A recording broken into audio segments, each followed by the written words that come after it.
আপনি জানেন কি, তিমির ডাক পৃথিবীর সবচেয়ে দূর পর্যন্ত ভ্রমণ করা শব্দগুলোর একটি।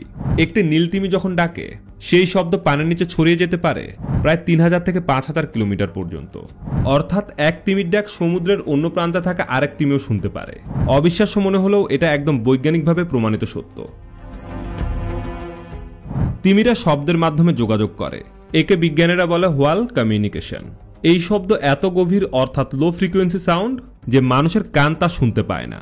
আমরা কানে শুনতে পারি 20 হার্জ থেকে 20,000 হার্জ পর্যন্ত, কিন্তু নীল তিমির ডাকের ফ্রিকোয়েন্সি মাত্র 10 থেকে 40 হার্জ, যা আমাদের শ্রবণ সীমার নিচে। এই শব্দ এত ধীর কিন্তু এত শক্তিশালী যে পানির নিচে এটি হাজার হাজার কিলোমিটার ভ্রমণ করতে পারে বিনা বাধায়, কারণ পানির নিচে লো ফ্রিকোয়েন্সি ওয়েভ সহজে হারায় না। এখন প্রশ্ন, তিমিরা কেন ডাকে? বিজ্ঞানীরা বলছেন তিমিরা ডাকে নানান কারণে। সঙ্গী খোঁজার জন্য, নিজের দল বা পরিবারের সাথে যোগাযোগের জন্য, পথ নির্দেশের জন্য, এমনকি বিপদের সংকেত দিতেও। এমনকি প্রতিটি তিমির ডাকে থাকে নিজস্ব ছন্দ, নিজস্ব সুর, যাকে এক প্রকার সমুদ্রের গান বলা যায়। তাই গবেষকরা একে বলেন সংস অব দ্য ডিপ ওশান।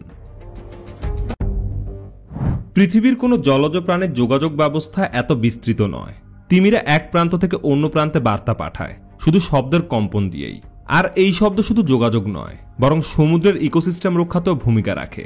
যেমন তাদের ডাকের প্রতিধ্বনি ব্যবহার করে বিজ্ঞানীরা সমুদ্রের তাপমাত্রা, ঘনত্ব, এমনকি দূষণের মাত্রাও নির্ণয় করতে পারেন। অর্থাৎ তিমির ডাক শুধু প্রাণীজগৎ নয়, বরং পৃথিবীর বিজ্ঞানকেও সমৃদ্ধ করেছে। মানুষের শ্রবণ সীমার নিচে থাকা এই শব্দকে বলা হয় ইনফ্রাসাউন্ড। এই ইনফ্রাসাউন্ডই পানির নিচে সবচেয়ে দূর পর্যন্ত যায়, যার কারণে তিমিরা হাজার কিলোমিটার দূরের সঙ্গীকেও খুঁজে পায়। যখন কোনো গবেষক সমুদ্রের নিচে মাইক্রোফোন বা হাইড্রোফোন বসান, তখন সে যন্ত্র ধরা পড়ে তিমির এই রহস্যময় সুর, একটি গম্ভীর, ধীর কিন্তু অদ্ভুত সুন্দর সঙ্গীত। প্রকৃতির এই গভীর সুর আমাদের শেখায় সমুদ্রের নীরবতাও আসলে জীবনের কোলাহলে ভরা। অন্ধকার, ঠান্ডা আর নিস্তব্ধ সেই তলদেশেও প্রতিনিয়ত বয়ে চলেছে শব্দের এক সিম্ফনি। এ যেন প্রকৃতির এক মৃদু স্বর।